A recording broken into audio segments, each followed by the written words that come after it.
నమస్తే welcome to Four Sides TV. అగ్రరాజ్యం America అధ్యక్షుడు ట్రంప్ ఎప్పుడు ఎలా ప్రవర్తిస్తున్నారో ఎవరికీ అర్థం కావడం లేదు. ఆయన రెండోసారి అమెరికా బాధ్యతలు చేపట్టాక చాలా వింతగా ప్రవర్తిస్తున్నారని నిపుణులు అభిప్రాయం వ్యక్తం చేస్తున్నారు. ట్రంప్ వైఖరిలో స్పష్టమైన మార్పు కనిపిస్తోందని వారు చెబుతున్నారు. ఇకపోతే డొనాల్డ్ ట్రంప్ ఒకవైపు భారత్పై ఆగ్రహం వ్యక్తం చేస్తూ సుంకాలు విధిస్తూనే మరోవైపు అంతర్జాతీయ వేదికలపై మాత్రం ప్రధాని మోదీ తన బెస్ట్ ఫ్రెండ్ అంటూ ప్రశంసలు కురిపిస్తున్నారు. దీంతో ట్రంప్ వ్యవహార శైలి అనేది ఎవరికీ అర్థం కావడం లేదు, అంతుపట్టడం లేదు. ఆయన ఎప్పుడు ఎలా ఉంటారో, ఎలా వ్యవహరిస్తారో చెప్పడం అనేది కష్టంగా మారింది.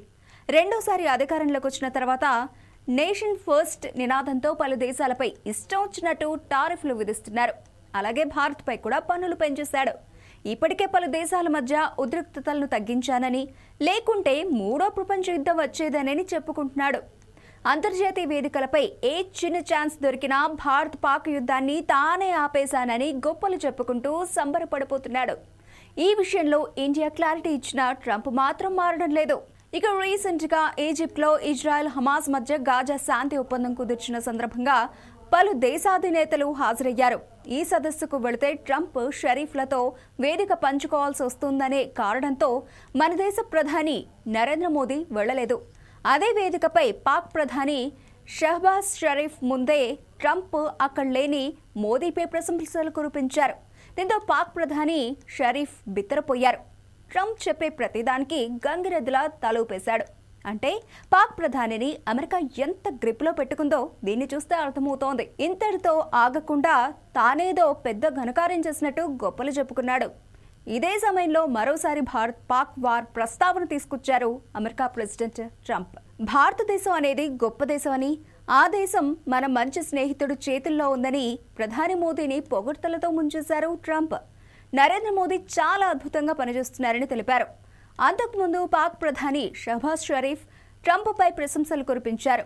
భారత్ పాక్ యుద్ధం సహా పలు యుద్ధాలు ఆపారని, ఆయన నోబెల్ బహుమతికి తాము నామినేట్ చేశామని గుర్తు చేశారు.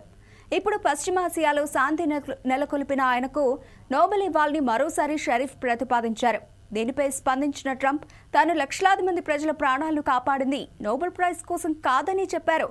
ఈ రకంగా వీరిద్దరి మధ్య సంభాషణ అనేది కొనసాగింది. ట్రంప్ను పాక్ ప్రధాని అభినందిస్తూ ఉంటే ట్రంప్ ఏమో భారత ప్రధానిని అభినందిస్తూ వచ్చారు. దీంతో ఉగ్రదేశం పాక్ స్థానమేంటో మరోసారి ప్రపంచ దేశాలకు తెలిసి వచ్చినట్లయింది. ఏదేమైనా కూడా ట్రంప్ భారత్పై విధిస్తున్న సుంకాలతో ఇండియా కూడా వ్యూహాత్మక నిర్ణయాలు తీసుకుంటూ వస్తోంది. అందులో భాగంగానే చైనా, రష్యా, బ్రిటన్ వంటి దేశాలతో వాణిజ్య ఒప్పందాలను చేసుకుంటోంది. దీంతో ఖంగుతిన్న ట్రంప్ మళ్లీ లైన్లోకి వచ్చి భారత ప్రధాని మోదీని పొగడ్తలతో ముంచెత్తుతూ ఇండియాకు దగ్గరయ్యే ప్రయత్నం చేస్తున్నారు. దీన్ని బట్టి ట్రంప్కు అర్థమైంది ఒకటే, భారత్తో పెట్టుకుంటే అసలుకే ఎసరొస్తుందని తేటతెల్లమైంది. దీంతో మరోసారి భారత్తో మైత్రి కోసం మోదీ జపం చేస్తున్నారు ట్రంప్.